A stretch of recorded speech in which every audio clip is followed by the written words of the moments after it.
Hello and welcome back to Perspectives. On today's show, Punjab Police say they've broken up an alleged bomb plot near Chandigarh. So we're going to ask what we actually know versus what's simply being claimed by the Indian state. The Akal Takht deadline over Punjab's sacrilege law is closing in, alongside a new SGPC prayer campaign for the release of the Bandi Singhs. And a US appeals court has handed a real win to Sikh congregations fighting immigration raids at their Gurdwaras. Punjab's Gurdwaras, meanwhile, are lending their own voice to the fight against drugs. And a Delhi-based writer has pointed a very sharp question for the Indian government about the so-called missing bodies of 1984. One that lands only days, of course, after Sajan Kumar's own death made headlines that we reported on the show over the last few days. All this and loads more, plus, of course, your comments at the end of the show. So do stay tuned for that. Be good for you to join us at the end of the show for the comments. And here we've got online, Amrik has joined us. Nice to see you, Amrik. Thanks for joining us. Good to see you. Khalistan Zindabad indeed. A lot to get through in today's show. So good to see you guys joining us live on the show. Right, let's get underway. And yes, let's zip across to Chandigarh, start in Punjab. And police are saying, they've been reported over the last 24, 48 hours, that they've broken up an alleged bomb plot, apparently before it could be carried out. So the Punjab Police said on the 23rd of August, they arrested 3 young men. They were named Lovepreet Singh, who was only 19, Jasonpreet Singh, a 21-year-old, and Prabpreet Singh, another 19-year-old, all apparently from Tarn Taran district. And it was after the police had recovered from behind the Sector 43 bus stand in Chandigarh about 5 kilos of gelatin stick explosives, a detonator, a remote triggering system, wiring, a pistol, and 5 live rounds. Now, 5 kilos of explosives is no small explosives bust. So if this is true, it's not insignificant. Now, according to police, the device itself was apparently inactive. It had reportedly been carried around in an ordinary tiffin box. And they say the 3 men had been in contact with a handler based outside India, named across various reports as Sata Naushera, with 2 further handlers going by Ashu and Gurial, also named. And of course, as usual, there's this international element being alleged by Punjabi police. And police allege that the group was acting on the direction of Baba Khalsa International and intended to plant the device somewhere crowded in the city. So in theory, they're alleging, the Punjab police are alleging it was a bomb plot to presumably cause as much loss of life as possible. And reports describe the intended location only as a crowded location in the Sector 42 or 43 area, without any more sort of specific locations being at least released publicly. Now, an FIR, First Information Report, has been registered under the Explosive Substances Act, and police do say now that they're seeking custodial remand to keep the 3 in custody and keep questioning them further about obviously where they sourced this material and indeed who the intended target was. And that remand hearing apparently is the next concrete step to keep an eye out for, and the one that obviously should start producing a little bit more detail and, in fact, facts, actually, because at the moment they are a bit few and far between. And of course, it doesn't come solely from a police press briefing. So, oh yes, it's Amrik's grandson. Nice to see you. It's a grandson of Amrik. Thanks for joining us. So, okay, so back to the story. Now, we always have to be a little bit careful when we report stories like this, because every detail of this account, the explosives, the handler's name, the Baba Khalsa link, even the intended target, it only comes from Punjab Police itself, relayed through the Gaudiya media. So again, immediately there is this sort of raised eyebrow of, okay, let's just treat it a little bit more skeptically. And because as of today, none of it has actually been independently verified outside that police account.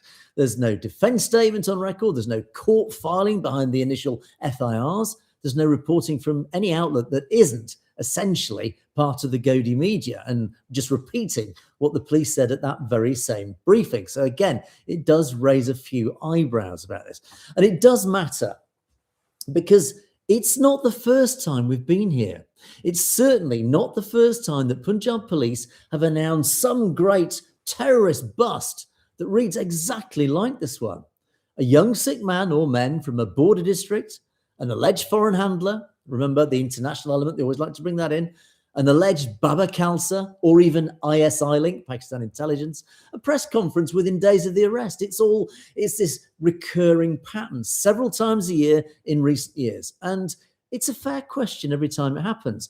How many of these huge terrorist busts that hit the headlines, how many actually go on to produce a genuine conviction that actually stands up in court? And how many just simply, fade away from the news cycle once the headline's done its work? Well, yeah, it's a big question. So, and again, I just did a little bit of just digging and going back over time. In concrete terms, to put that pattern a little bit more clearly and not just claiming it, here's one example. September 2022, Punjab Police announced the arrest of 3 men, all again from the same district, Tarn Taran, over an almost identical allegation. It was an ISI-backed module, a Pakistan-based handler, an IED, that's an explosive device, containing RDX, recovered along with pistols and ammunition.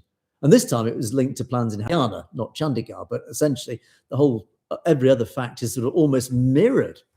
And that case also generated a huge wave of headlines like this one, built entirely on the police's own accounts at the time of the arrest. Now, again, digging into this and researching it thoroughly, we couldn't find any reports published confirming what happened, if indeed there was even a trial, or whether it actually ended up in conviction, any acquittal, or just simply went quiet, which is itself the point. Because it's worth remembering that this isn't the only observation that we can make on this. Back in 2020, the Akal Takht itself, the Jatadar of the Akal Takht, the same office at the center of actually the next story, which I'll talk about in a moment. So the Jatadar of the Akal Takht publicly urged the centre and the Punjab government to stop what he called the implication of poor Dalit youths under India's anti-terror laws.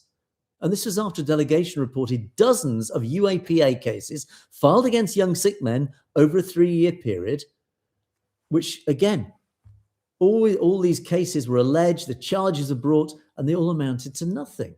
Under this legislation, the UAPA, the Unlawful Activities Prevention Act, this really questionable piece of legislation that essentially gives the Indian state almost carte blanche to arrest anybody on any vague suspicion. There is the threshold to a normal rule of law acceptance of evidence is so low that literally they could make this allegation against anybody and arrest them and detain them indefinitely, as indeed many people have been done. So even the Jatadar came out and said, look, this has got to stop. And the Jatadar himself also called for an independent judicial inquiry into how these cases were being built, say, just a few years ago. Now, that statement was made 5 years ago, and it's obviously not on this specific case, but it still stands up. The context is exactly the same. So every time, and I've seen several of these reports in recent months, almost identical, this big terrorist bust, and then you never hear of it again. So again, it does raise huge questions. Are these genuine or what? So, and of course, there was this mention of Baba Khalsa, which does tend to quite regularly enter these police reports. Oh, it's all Baba Khalsa. It's this international ring of terrorists. Baba Khalsa itself, I mean, really? And it really does ask many questions. It raises many questions. And don't forget that the Indian state recently has tried to link publicly the murderers by Najjar in Canada, so that the Bishnoi gang and Goldie Brar and others, they tried to link Goldie Brar and those gangs in North America with Baba Khalsa, again, just to try and deflect away from the whole political argument, saying that actually they were political assassinations. No, they were just gangs. They're all working in cahoots together, etc.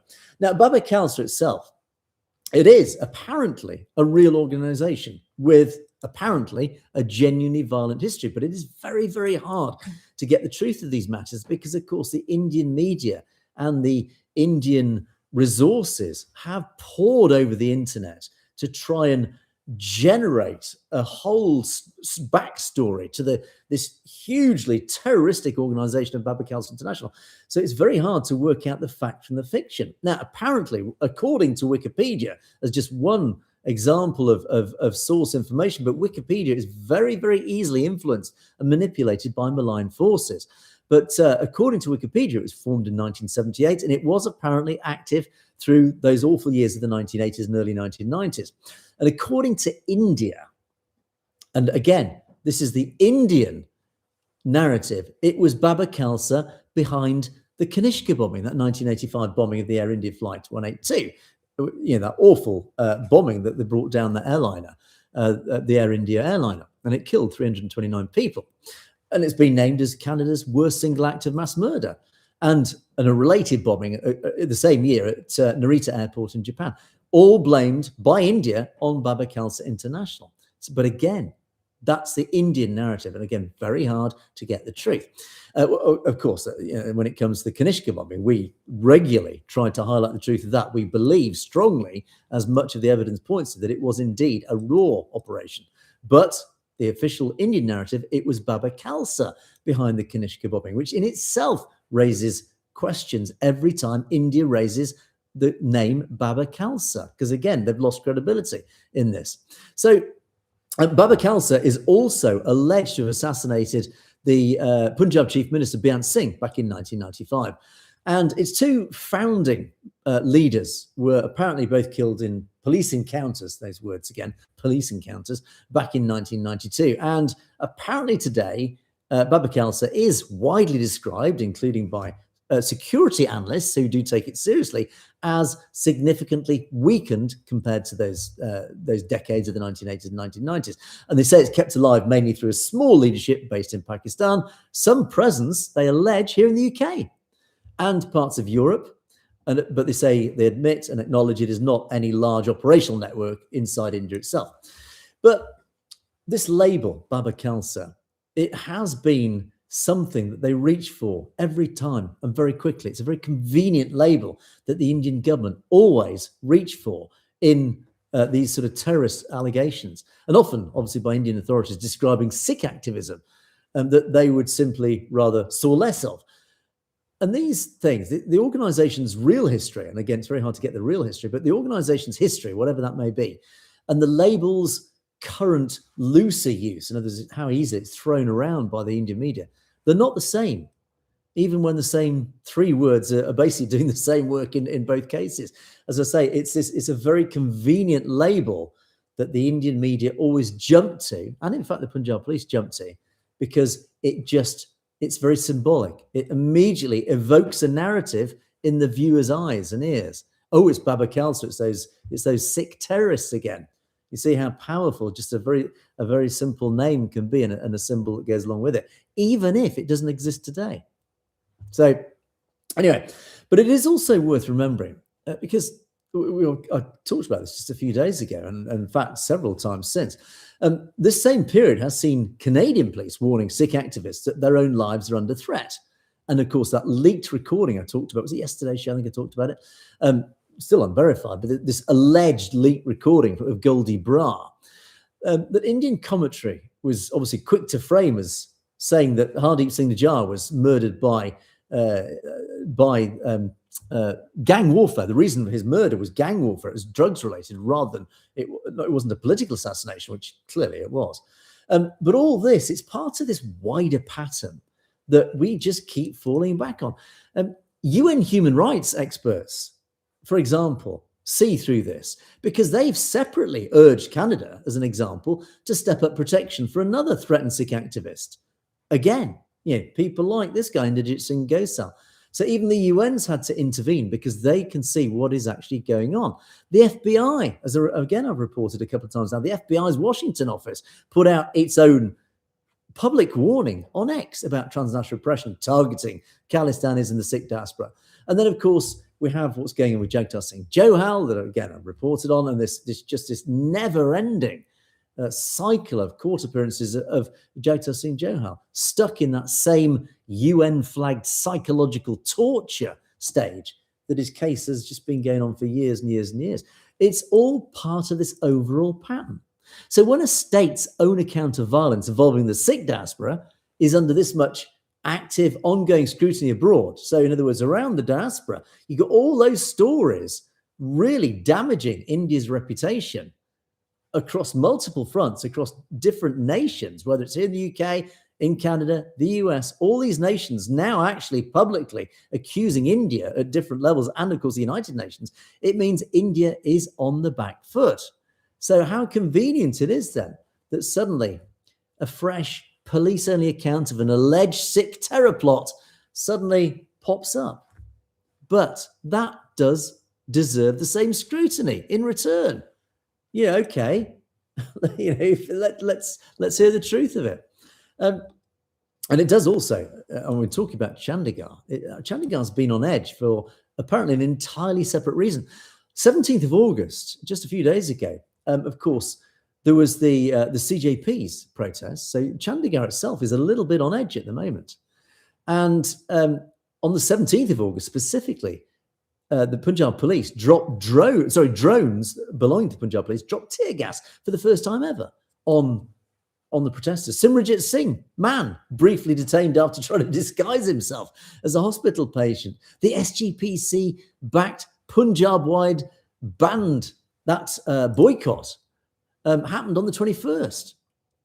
So there's an awful lot going on in this sort of whole balance of news that India is having to sort of juggle when it reports about Sikh terrorist plots, because it knows all these other stories are really painting a very, very different narrative. And just quickly on that ban, of course, yes, there was this ban, this boycott that was announced for last Friday by the SGPC and others. Basically, it passed off peacefully, but roughly 7,500 private schools shut. There were near total shutdowns across the Malwa belt and Jalandhar. Highways, major highways, were blocked by farmers' unions. Multiple reports, even in the Gaudiya media, specifically noting no untoward incident. So in other words, peaceful, which is wonderful. It's great to report. In other words, a very, very big political statement was made by the Sikh community and others who aligned with it, but it was all peaceful, which sits very powerfully in contrast to these allegations of Sikh terrorists, Baba Khalsa, etc. In other words, Sikhs really do not align with terrorism. So again, when you start to look at the balance of probabilities, if Sikhs are unhappy, here in the 21st century, they don't pick up arms. Generally speaking, they don't pick up arms and resort to violence. They organize bans, they organize marches, and the violence only erupts when the Indian state sends in the troops and the brute force of the police. And then any violence from the Sikh community tends to be self-defensive. So, yeah, anyway, two very different security events, a few days apart in the same city in Chandigarh, of course, which means that security posture across Chandigarh right now is already heightened for reasons entirely separate from, this terrorist plot. So any story that does emerge from Chandigarh this week has to be sort of read in the context of everything that's going on in Chandigarh at the moment. So the Punjab Police, you've always got to question why the timing, the allegations in the context of all these other stories. Now, obviously, we're not saying that the arrest is invented. We're not claiming it is. It may genuinely turn out to be a genuine arrest, but police allege are the words really that are only applicable here. It's the only way to describe it honestly. Police allege. Because will this terrorist allegation lead to charges and conviction? I think I can predict, probably not, but I'll follow this and I'll see if this does eventually actually lead to anything concrete. And if it doesn't, it will be one of so many, countless allegations made by Punjab Police of terrorist captures, big terrorist busts of arms and ammunition, ISI backed or international backed, Baba Khalsa. We'll see. Anyway, stay safe. Good to see you back. You've been very busy in the live comments. Nice to see you there. Khan is careful because he wants Indian capital in Canada. That's his only business. The Canada is not openly happy allowing Indian students to exploit their system. Indeed, yes. I mean, gosh, the sentiment in Canada at the moment is, I would say, it's a bubbling cauldron. There's a lot of discontent in Canada from all sides, ironically. And Mark Carney's presiding over this. And regular viewers of the show know full well my feelings of Mark Carney. I think the wolves are coming for Mark Carney, the political wolves. I wouldn't be surprised if his days are numbered. Anyway, we'll see.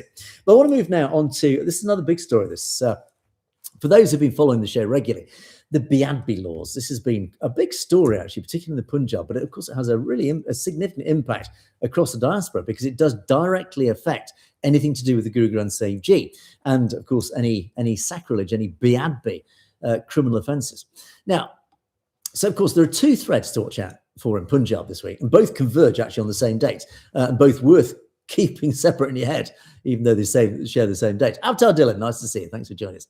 So back in July, the Akal Takht, the highest temporal seat of Sikh religious authority, in other words, the Akal Takht is it, they rejected the Punjab government's response to the Guru Granth Sahib Satkar Amendment Act, that so-called sacrilege law, the Biadbi law. So the Akal Takht threw it back, said, no, it's totally unacceptable. It is unsatisfactory. And they gave the government a 1-month deadline, if you remember, to state a clearer position in the assembly. And if you remember, they actually, like the Jatadar himself, summoned like a headmaster. He summoned all the MLAs and all the MPs in Punjab to the Akal Takht to be given a full dressing down. It was absolutely magnificent to see, actually. Anyway, so what's actually at stake in the law, just to remind people who might not remember or might not be aware of this Biadbi law? Basically, it is a dangerous, dangerous law. It targets, of course, any damage, defacement or desecration, of course, of the Guru Granth Sahib Ji against its physical form specifically. And it does carry a minimum sentence of 7 years, rising to 20 years, and even the possibility of life imprisonment. So it's serious. It's a serious criminal offence, which on the face of it is great. And you know, with sentences like that, it literally puts alongside some of the most serious offences on the statute book, you know, like murder and stuff. And this is precisely why the Akal Takht wants Punjab's government on the record about exactly where it stands, because this is a very powerful, potentially very dangerous piece of legislation if used and abused, in other words, if it's misused. Damanda Banins, nice to see you. Thank you for joining us. So this deadline that was issued by the Jatadar, it lands around the 29th of August. So what's happened? Well, nothing actually has moved since the original letter. So actually, technically, there's nothing to report yet, other than the 29th is a ticking time bomb. That clock is counting down. Let's not forget it. And the government itself has said nothing publicly on record what it intends to do. So again, it's just a reminder that the 29th is coming up rapidly, and there is absolutely no news from the government. So this is going to put the Jatadar and the Akal Takht into a very interesting position. What are they going to do about it? Anyway, so the second thread coming out of Punjab, it lands on the same day, actually. The SGPC, under advocate Harjinder Singh Dhami, has just announced a program of Akhand Path, if I've pronounced that correctly. These are Akhand Path readings at historic Gurdwaras, starting on the 27th of August, concluding with Bog, that's B-H-O-G, Bog, and a formal Ardas, the prayers, on the morning of the 29th. This is essentially a prayer campaign. And it is designed specifically, once again, for the release of the Bandi Singhs, of course, those Sikh prisoners who've well and truly completed their formal sentences, but still outrageously remain behind bars. Now, the SGPC secretary, Balwinder Singh Kalwan, has specifically named Jagtar Singh Hawara and Balwant Singh Rajwana in connection with the campaign. So those two names are very significant names. I'll mention that in a moment. But these two names are really the pillars of this specific prayers that's going to be launched on the 27th and go through to the 29th. Because both of these names, of course, carry a huge amount of weight, a huge amount of history. Now, Rajwana is the individual who's convicted as the bomber in, indeed, Kanishka, the 1995, sorry, I beg your pardon, wrong one. The 1995 assassination of then Chief Minister Beant Singh. That was the wrong action. So Rajwana, he was convicted as the bomber. He planted the bomb in that 1995 assassination of the Chief Minister, Beant Singh. And it turned out Rajwana, he was actually originally sentenced to death, but it was then commuted to life imprisonment after years of legal appeals.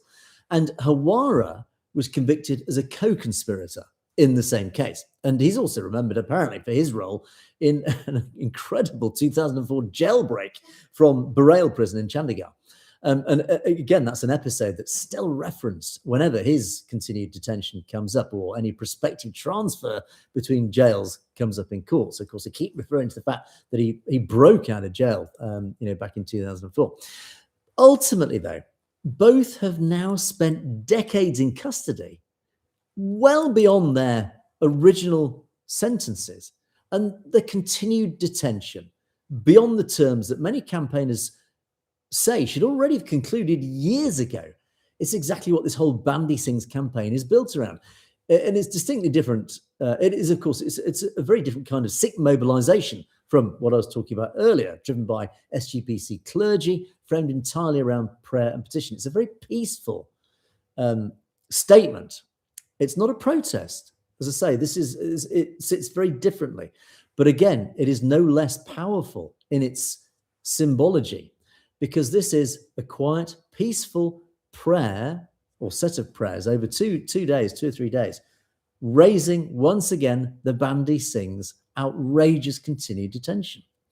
So it's worth remarking because, again, how long do I have to sit in this seat and remind the world about this failing democracy in India, this failing legal system that is really just not recognizable as a democratic rule of law?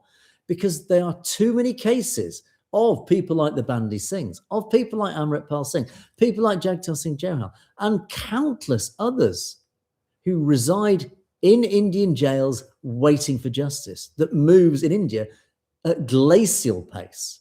It is outrageous.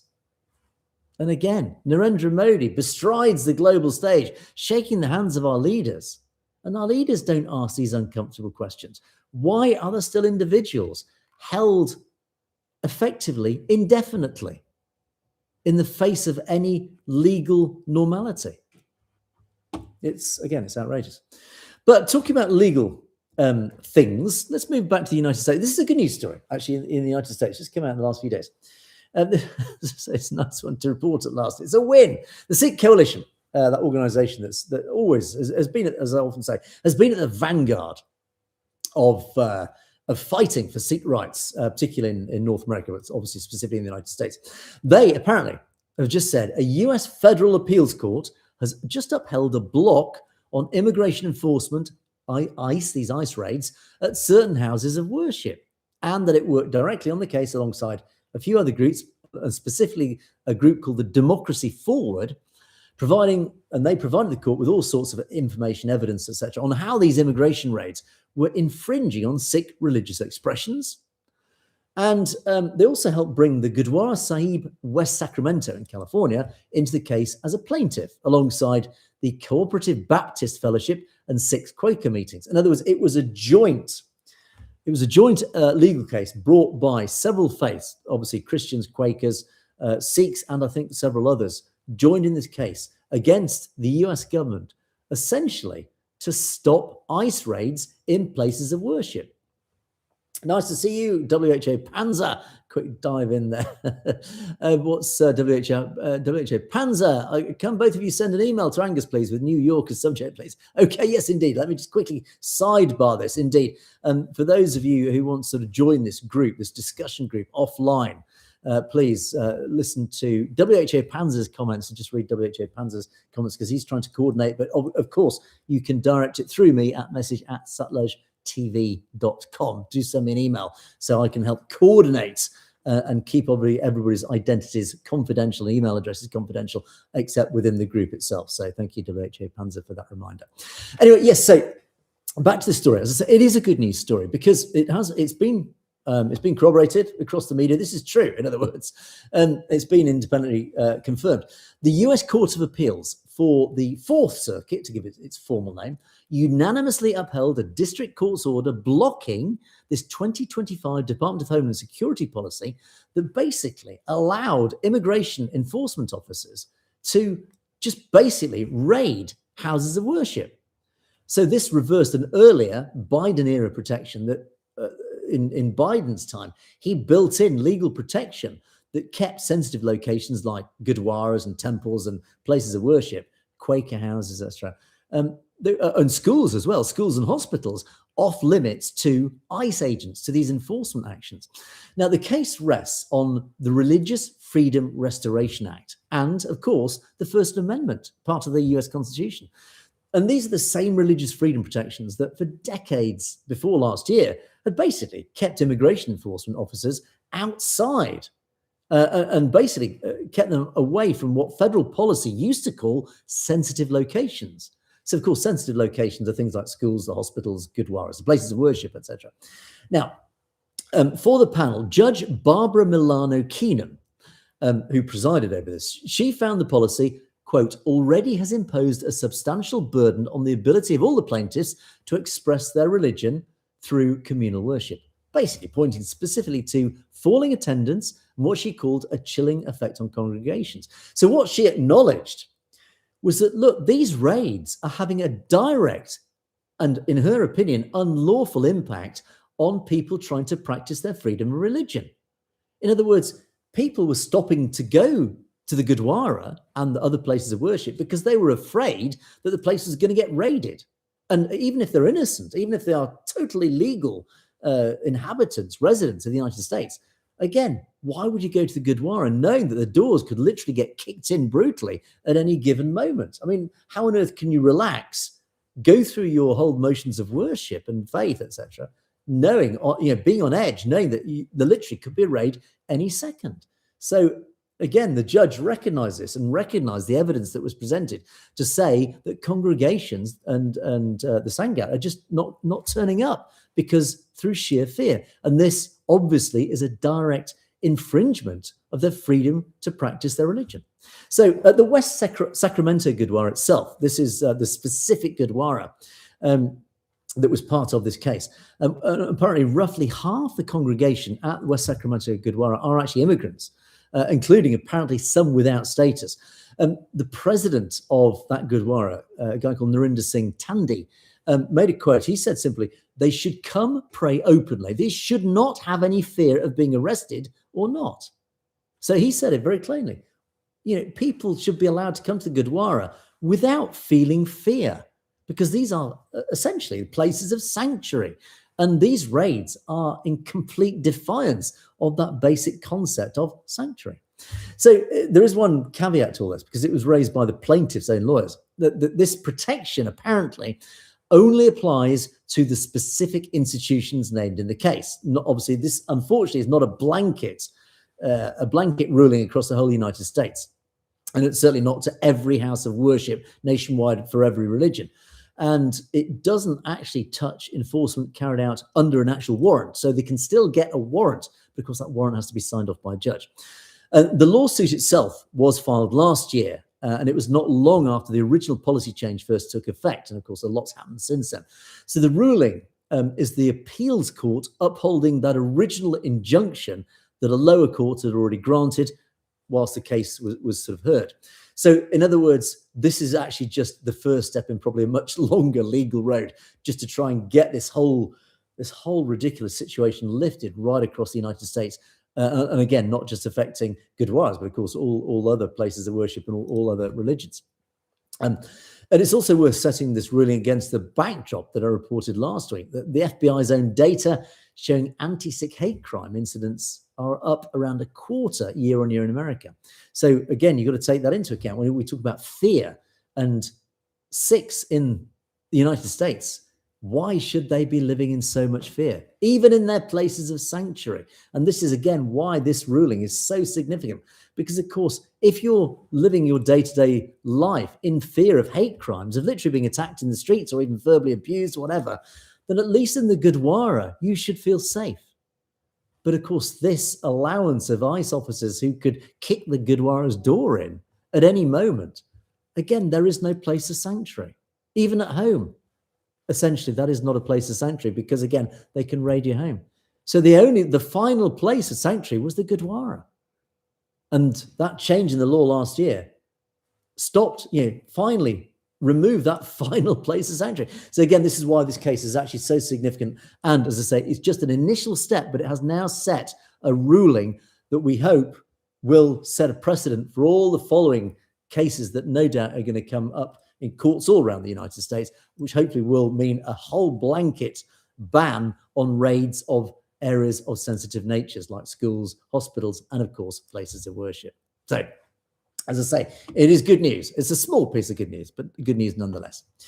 And indeed, actually, did I show this one? No, I didn't show that one. Let me show you. There's another piece of news outlets reporting as well.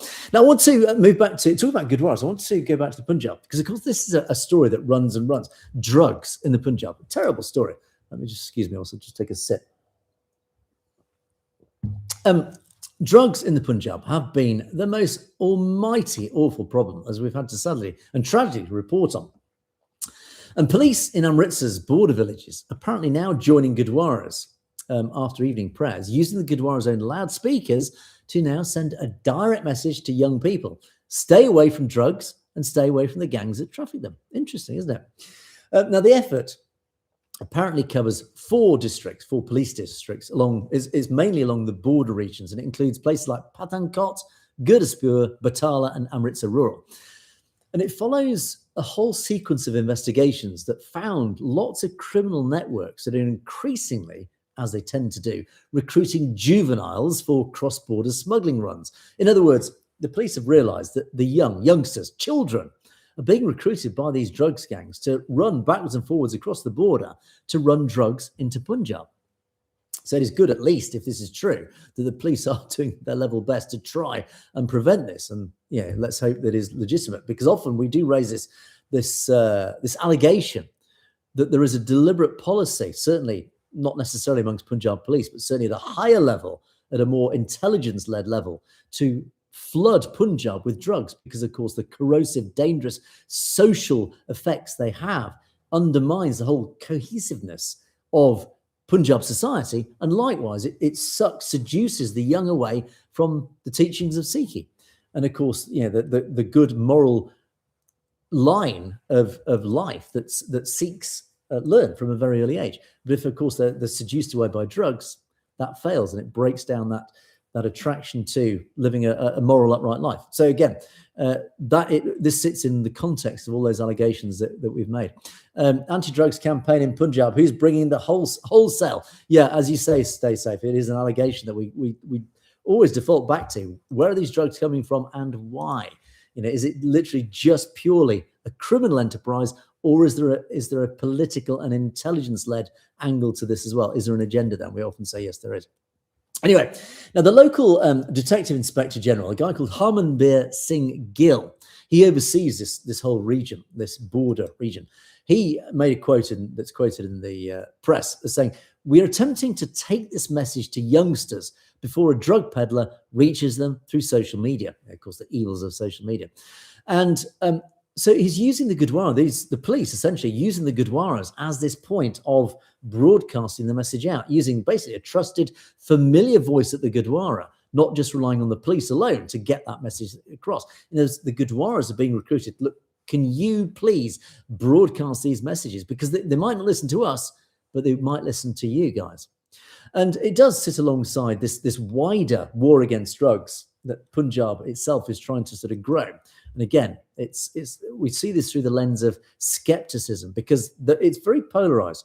Of course, most of Punjab and any decent citizen of Punjab wants to stand up and fight against this awful evil of drugs. But sitting alongside that, we've got this alleged agenda of a deliberate infiltration of Punjab with drugs, again, for the reasons that I've talked about. But anyway, on the let's use a simplistic term, on the side of the goodies, essentially, is this war against drugs, this campaign, which the state government has actually said has brought over 90,000 people into treatment between March last year and this May. So really, in over a year, or just under a year, nearly 100,000 people have actually been brought into treatment. And the budget is pretty sizable. They say it's 6,900 crore rupees across 14 districts. So again, it's a well-funded campaign. And there is also a specific push targeted at families, not just police, in trying to educate families, in trying to spot those warning signs early. In other words, if one of your family members, and particularly your children, are taking drugs, then there are very clear warning signs, and the families are being educated what to spot, what to look for. In other words, to try and nip the problem in the bud, as it's called, to stop it before it becomes a really serious problem.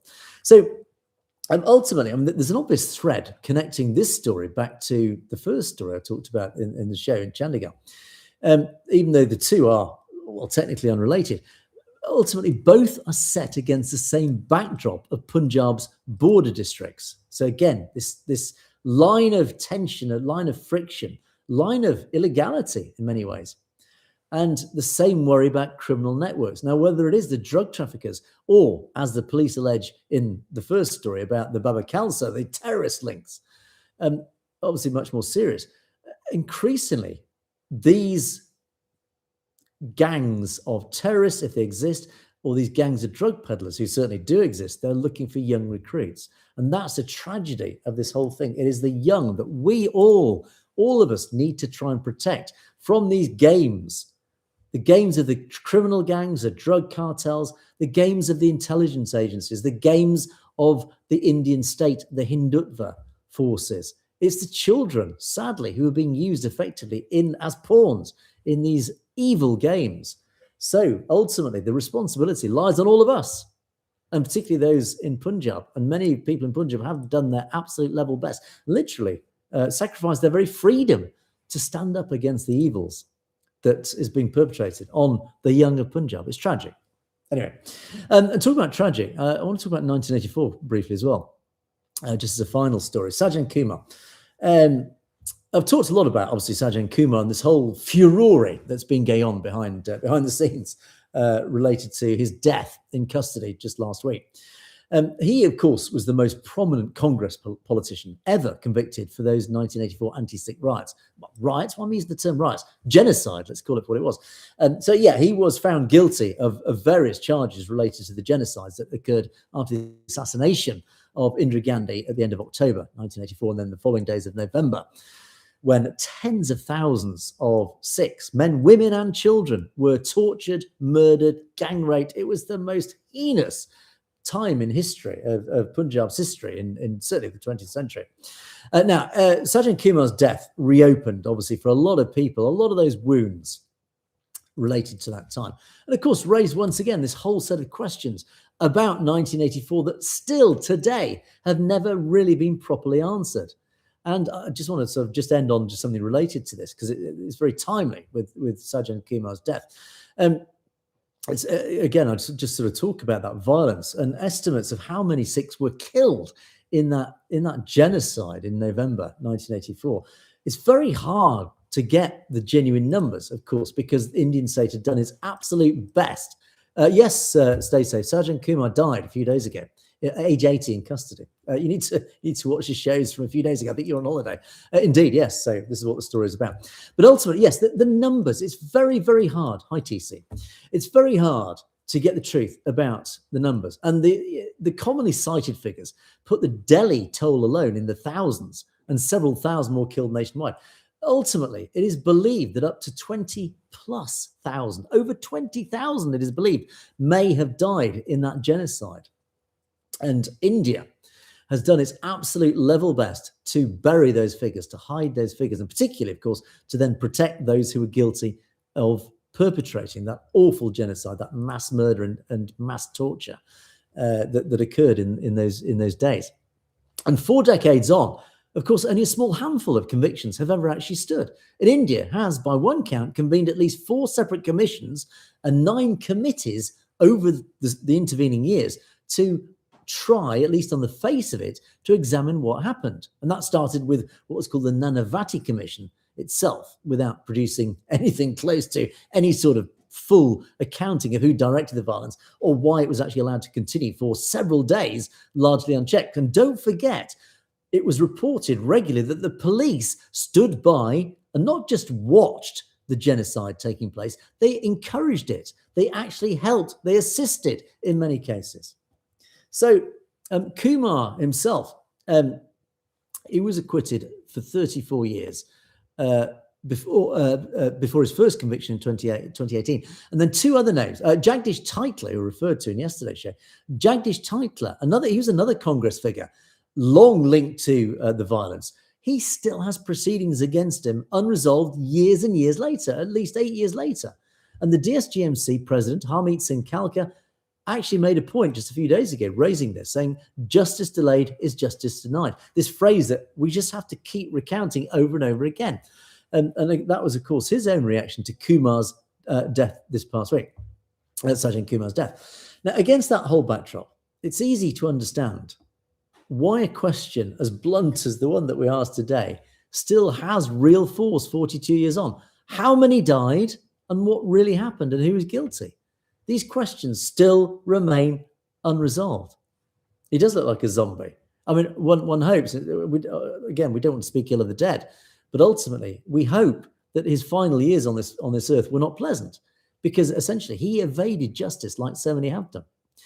Now, anyway, the reason I'm talking about this, because there's a guy called Gurcharan Singh Babar. He's a Delhi-based writer, and he's a bit of an activist himself. And he's been raising over and over again the whole issues of 1984, the genocide specifically, and these related questions publicly for quite some time. He's just published a new open letter. Here it is. And it's just a letter, but it's still a letter that asks the uncomfortable questions. It keeps the questions alive. And he's published this open letter addressing, it's addressed specifically to Honourable Shri Narendra Modi Sahib, Prime Minister, Government of India, New Delhi. And it's actually copied into a whole long list, which I haven't shown here, but it's a whole long list of other departments and high-profile figures. And some of the officials it's copied into include the President, the Chief Justice, the Home Minister, Amit Shah, the Delhi Police Commissioner, and of course the Jatadar of the Akhil Takht. Now, the question raised in this is very narrow and it's very specific. It asks, what happened to the bodies of the estimated 5,000 Sikhs killed in Delhi in November 1984? So very specifically, we all know the big story and the horror of the whole story. But this is one very specific question that he's asked, and it's a very legitimate question. What happened to the approximately 5,000 bodies of Sikhs killed in Delhi during those few days? Who cremated them? Where the wood and shrouds came from? Who supplied them? Which communities carried out the last rites? And where the ashes were ultimately immersed, where they were buried. Where did they end up?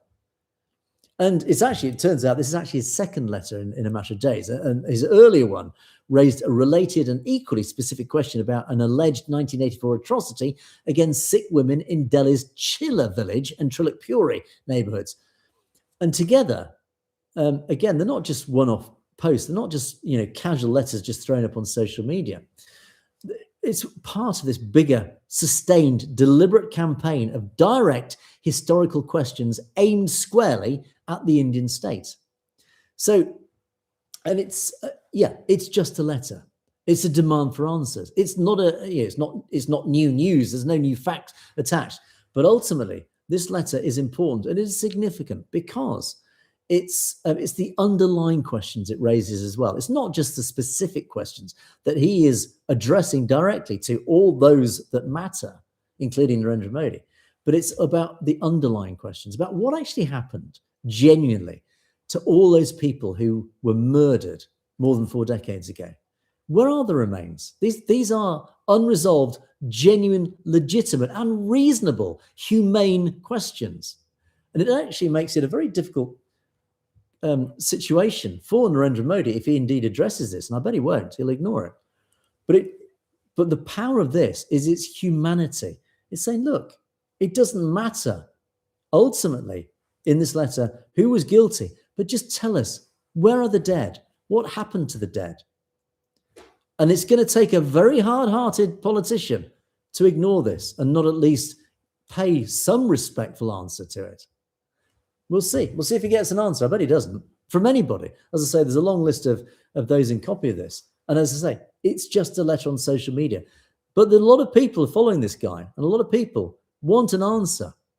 And if the Indian state genuinely cares and genuinely wants to pay at least some respect and answer for itself, a little bit of introspection, then it should address this and at least come up with some sort of answer. At least address and respond to this. I bet they don't though. Anyway.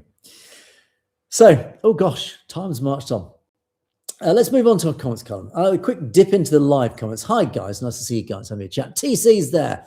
Stay safe. Avatar Dylan's joined us as well. It takes 1 year for the messenger of death to take Sajan to hell. I think Sajan Kumar. I think his passage to the afterlife is probably, if karma exists, if that's the right word, I think his passage to wherever he's going to end up is not going to be a pleasant one. But ultimately, we're all answerable to God. And we'll see. I'm sure he, no doubt, will be on his knees begging for forgiveness. We'll see. Anyway, right, let's move on to our comments. A few interesting comments, actually, today. This was after my podcast with Dr. Graywell. And it was talking about, it was an update on the Khalsa College of America, and some really nice comments. Thank you for a lot of supportive comments about this establishment. It happens at the end of this month, 31st of August, the first day when the Khalsa College of America opens. Killer 3 though. This I'm chuckling because I know what's coming. There's some really funny comments going. I'm confused. Does the presenter believe in Sikhism, or is he a Christian? Or the New Age thinking of everything's the same in one, same trick used for conversions in Punjab. Yes, I love these sort of accusations. Are you suddenly a Sikh? In other words, what is the credibility of me sitting here talking about Sikhism, etc., etc.? Am I a Christian? Well, okay, for the record, I'll set it out clearly. We're all about the truth, open transparency here.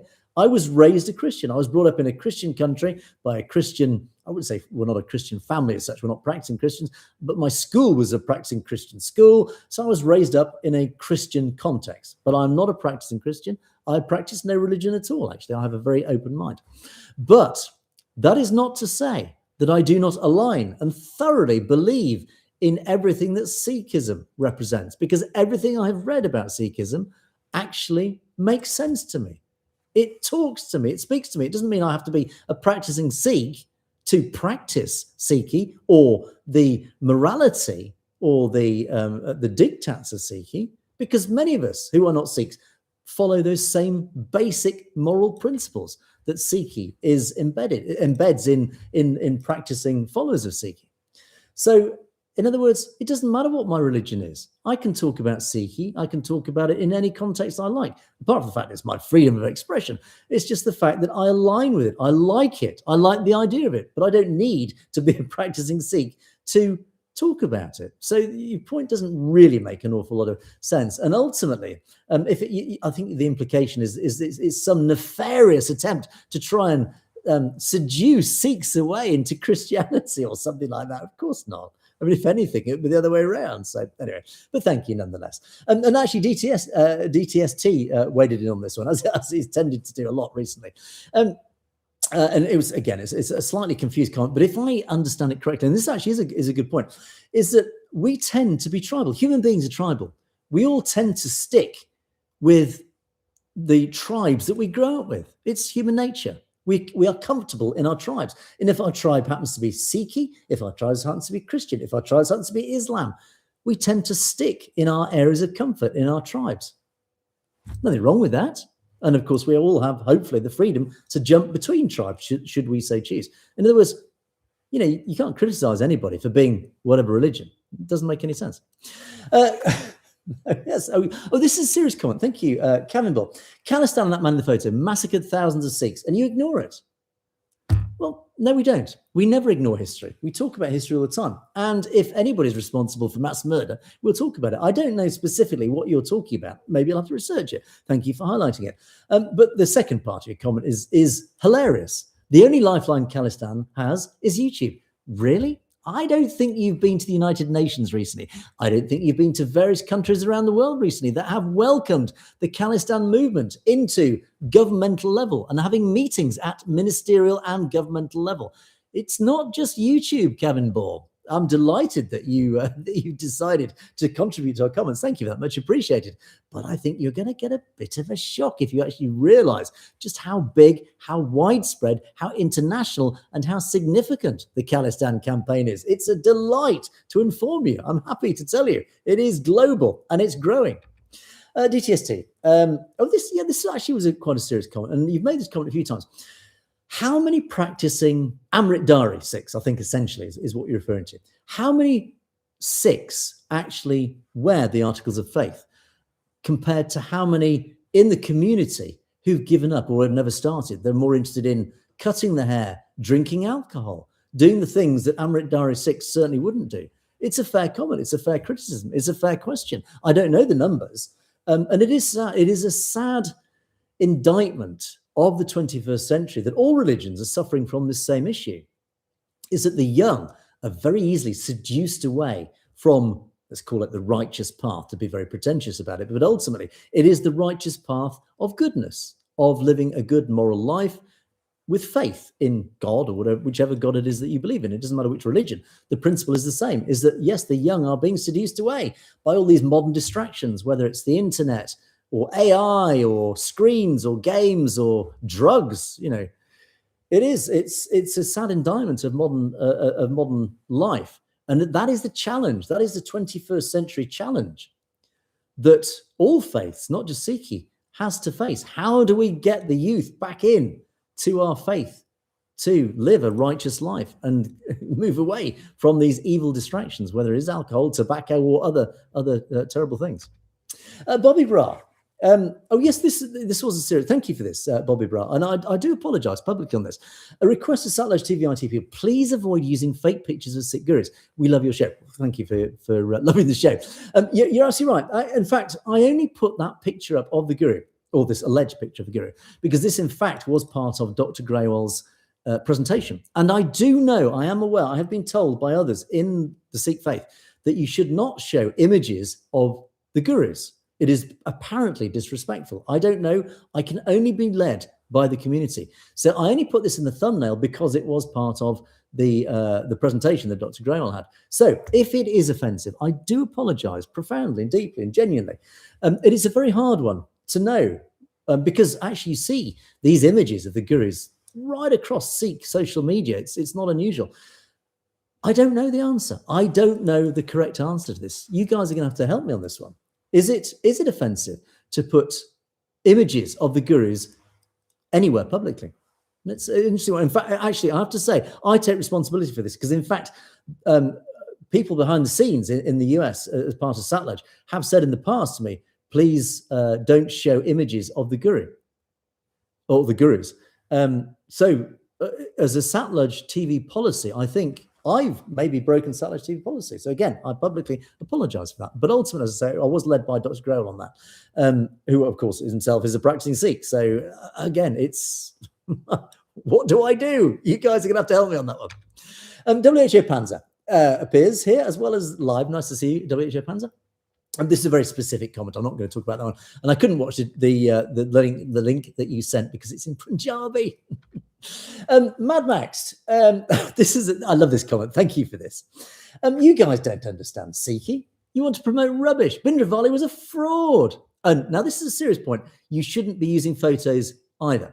Why did Sikh coins never have a picture on them? So that is a very serious point amongst, I'll address the other bits. So thank you, Mad Max, for confirming again what the other commenter said is actually the reason, and I don't know this for a fact, but what you're alleging is that Sikh coins in history didn't have any images of the gurus on them for, I assume, the same reason.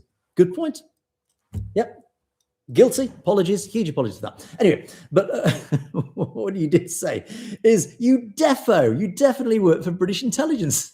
I'm laughing because yesterday I worked for Pakistan ISI intelligence. Today I work for British intelligence. I think in the past I've been accused of working for Russian intelligence. I'm a Russian bot or something, apparently. I mean, yes, all I can say is if British intelligence are watching, if you'd like to sponsor the show, if you'd like to employ me, as indeed Pakistan intelligence or indeed any intelligence agency, we're always up for sponsors. I'll even put your logo, whether it's MI6 or whether it's ISI. I'll put a little logo down here at the bottom for you if you want to sponsor the show. We are a broad church. If any intelligence agency wants to sponsor us, please let us know. So Mad Max, I mean, it's very flattering that you think I work for an intelligence agency, not least British intelligence. I think it's probably a safe bet that British intelligence wouldn't touch me with a barge pole. They would be the last person. I would be the last person to want to employ, because I spend my life sitting here criticising the British establishment for its undemocratic actions, as indeed is my hopeful right in a democratic country. But I mean, thank you for it's very flattering that you think I work for British intelligence. Sadly, I don't. And Bindravali was a fraud. That's your prerogative to believe that. We think otherwise. Oh gosh, I better wrap up because we're rushing through this lot. TC, hello TC, you're online as well. What did TC? We don't mortalise the gurus; it's frowned upon. We all live and learn. Okay, thank you. Thanks for clarifying that. Council College America, excellent idea. It is fantastic. Yes, indeed. It's as you say, the truth of Sikhi must be preserved without corruption or compromise. This is the challenge that we have to stop the true message in the Guru Granth Sahib Ji being diluted, manipulated, changed, whatever, because it's so easy for these things to happen. And so it's these centers of excellence, these centers of learning that are so vital in preserving the truth, the genuine message from the Gurus. And WHO Panza likewise endorses that. And you know who you are in Punjabi. I can't read it, but anyway, lots of thumbs up. And Jatinder Takar, likewise, you put a message in Punjabi. I think it was a nice one anyway. And WHO Panza likewise appreciated the podcast. Ramandeep Smug, how can we donate? I believe if you look in the description below, you will see a donation button. Thank you. It is appreciated. As you all know, we are not monetizing this channel. We got demonetized. India got its claws into us and managed to demonetize the channel. So we don't make any money. We need, we appreciate sponsorship. If you want to sponsor the show, let us know. If there's any businesses out there that would like to see your logo or whatever, a little commercial message, I'm happy to do that. So yeah, we'd always appreciate donations if any of you guys want to donate. Thank you for that. WHO Panzer even says, make a donation fund and you can actually administer it to ensure it goes to the right causes. Hobo, you said you will add live callers. Indeed, this is out of my hands, actually. It's in the hands of the US.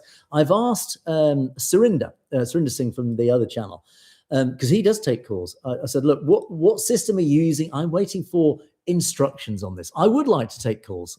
I'm sure, Hobo, you'd like to wade in and give me an earful. I have no doubt. And I welcome that. Unfortunately, we haven't got the technology in place yet to do that. So, but yes, watch this space on that one because I would love to do it. Wabosa, congratulations. Thank you for your lovely comment. Great job from Jack Ryan. Appreciated. Bikara, likewise, the Satsri Akal. Much appreciated. Hobo, likewise, here you are, Hobo. Waheguruji Kakasa, Waheguruji Kifate. Nice to see you on those comments as well. Sukhwinder Grail, Waheguruji. And we're up into the final comments now. Gurbej Singh, Waheguruji Kakasa, Waheguruji Kifate, Khalistan Zindabad, and Gurpreet Singh. I think this was along the same sort of lines with lots of loves expressed. And the final, the final comment once again goes to Murgiv's Log Rinku, who actually, for some reason, always seems to end up at the end of the show with the final Khalistan Zindabad. So what an honor and a big Satsri Akal. So thanks to you guys. It's great to see you guys online. Nice to see all your comments in the live comments as well. Do keep them coming. I'd always appreciate this. But yes, likewise, don't forget when the show's uploaded onto YouTube, as it does after I've done the live show, don't forget, please put some comments after that as well, so that it gives me material to have a bit of a laugh with you guys after the show as well. So much appreciated. Don't forget, of course, you can message me directly at message@satluj.tv.com. Don't forget WHO Panzer's request for those of you who want to join the group, the offline group, to discuss matters that matter. But in the meantime, send me messages if there's something you want me to talk about, links to shows or anything that you think I need to know about, or evidence or rumors, whatever.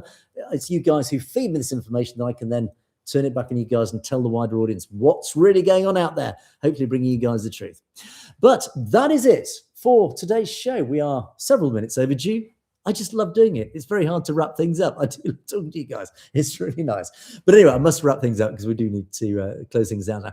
But all being well, what day is it today? Tuesday. We'll be, all being well, God willing, live at 5 tomorrow, Wednesday afternoon, live at 5 p.m. UK time. Please join me. It's great when you guys can join me live. It'd be much appreciated. But we're going to wrap the show up for today. Have a great night. All being well, see you guys tomorrow live at 5. Have a great day.